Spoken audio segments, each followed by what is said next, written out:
Hello, beautiful people, and welcome. Welcome And it happens to a lot of college baseball to the teams. 2026 SEC Baseball Tournament, live somewhere in Hoover. Some guys will hold their best And arm. welcome to the quarterfinal game as our Georgia Bulldogs will take on the Mississippi State Bulldogs. We have two teams that got Because they've got a lot of good arms. Bulldogs in the house. Now, they check all the One is boxes. for my Georgia Bulldogs. And we have Mississippi State Bulldogs. We have two Bulldogs in the house. How crazy is that? Nitpick maybe the arms, but you know they've really found the. And listen closely. As we look at Ace Reese, one of the questions. So today we'll be rooting for the Georgia Bulldogs today because I think speaking of improving as the season's gone on, he's shown some flashes down the stretch. The athleticism is there. Maybe the consistency not quite where you want it to be, but certainly has all the tools to play the position. Kenny Ishikawa now. Base hit his first time up. But Dave, I think they have the right pieces. The good news is too, they have maybe kind of a blessing in disguise. And again, we are rooting for the Georgia Bulldogs for today's game. Yes, we're rooting for Georgia Bulldogs. We're rooting for Georgia Bulldogs. It feels like Georgia's maybe more in the 7-8 range. Ah, Lord have mercy. Tie game. That'll be the first out of the inning. But Kate Naoki is kind of the wild card. Listen. And you go Volchko, and you go Big U. And then, of course, you got Matt Scott and Farley and Bird out of the bullpen. Zach Brown is another piece they really like. And then it's like Aoki, do we need him for long relief? Do we need him just to get us the last three outs? Can we start him? I mean, there's a lot of options with him. Ryan Wynn, also a base hit today. Georgia with 4 hits, Mississippi State with 5 in a tie ball game.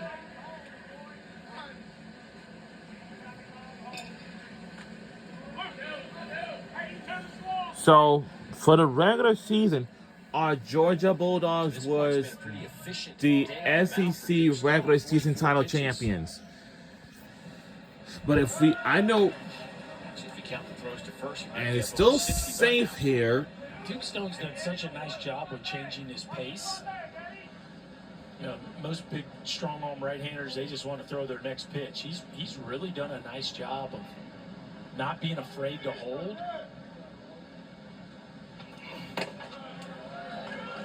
And I think, as we talk about maybe potentially going to some of these major league rules, like the 2 pickoff rule, the ability to change your pace is going to become a must for college pitchers.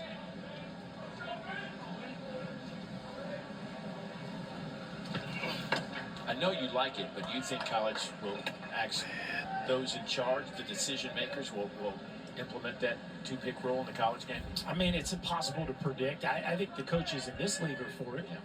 I think they're for adopting essentially all the major league rules because they've been proven to so much improve the pace of play. And I think from a development standpoint, Major League Baseball has made it clear that college baseball is going to turn into their primary development. They're shrinking their minor leagues.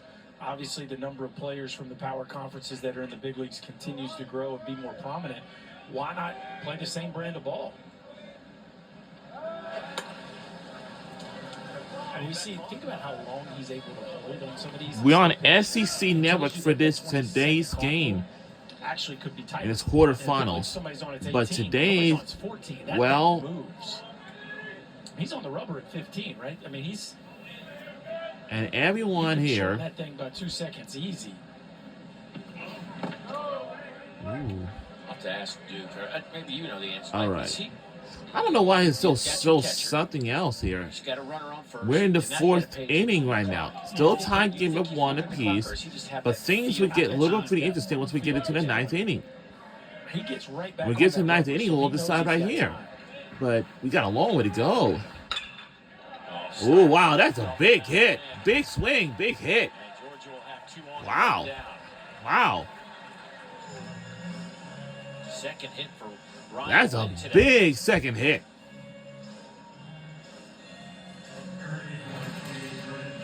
hanging breaking ball here from Duke Stone. Just kind of hovers in the middle of the plate. Ryan Wynn knows what to do with that. A rocket into left. Wynn off to a hot start in this one.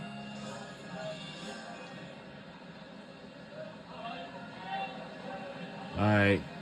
We got next batter up here. The winner of this game moves on to semifinals.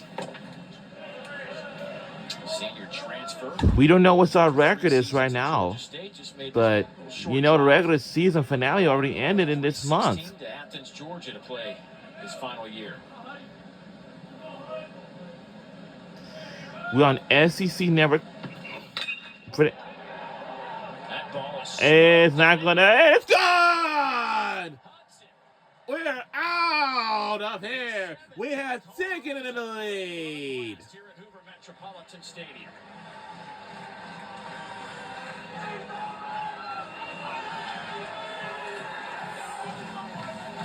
We have taken it in the lead. Wow. A little bit of tough sledding for Brendan Hudson in SEC play. But Yeah, I know our baseball team is looking good this year. If we make it to the national championship game this year, like in June, and Omaha, Nebraska, if we punch our ticket in there, we are on our way. leans back on that one, a no doubt rocket. And the Georgia bullpen's fighting for this one. You gotta wear that off your chest, bro. Sour power, the whole deal. The sour, man, I hope to be very careful eating that thing. Autographing a bat in there. Okay. Nice. Wow. And so it's a 4-1 lead for our Georgia Bulldogs. What is that? Sour Power Candy Belt.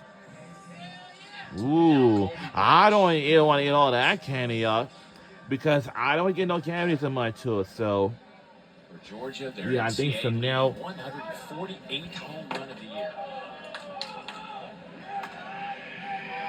I can only imagine what this team's going to do in their home regional from a home run standpoint. If it gets smoking hot down in Athens next weekend. You know, that's the other thing about Georgia's stats. When you look at their pitcher stats, you sometimes overlook the fact that where they're pitching, the ballpark they're pitching in, like their numbers are a little bit elevated because but the other team gets to hit in that park too now. Sure.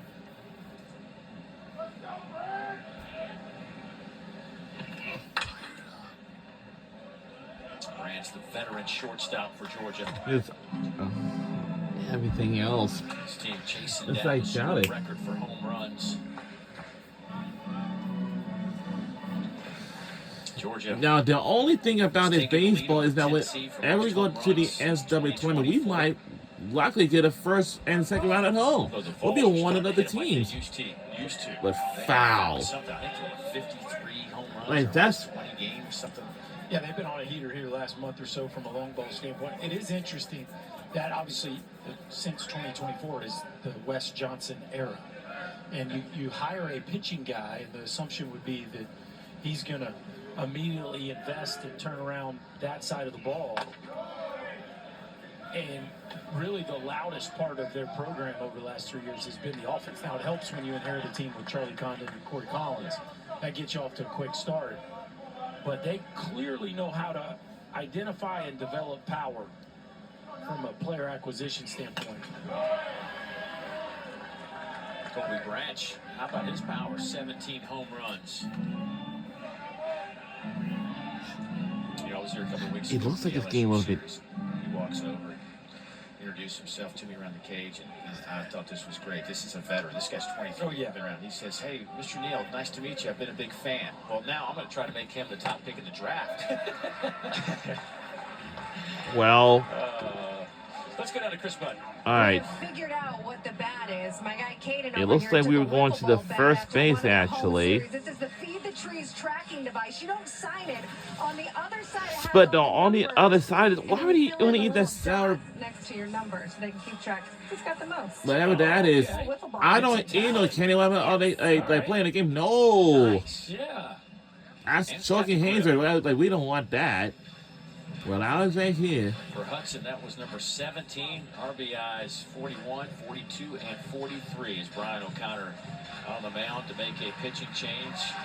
Duke Stone was rolling along until he met Mr. Brennan Hudson. His day is done. Georgia leads at 4-1. Back in a moment. We'll be right back on the other side of this break.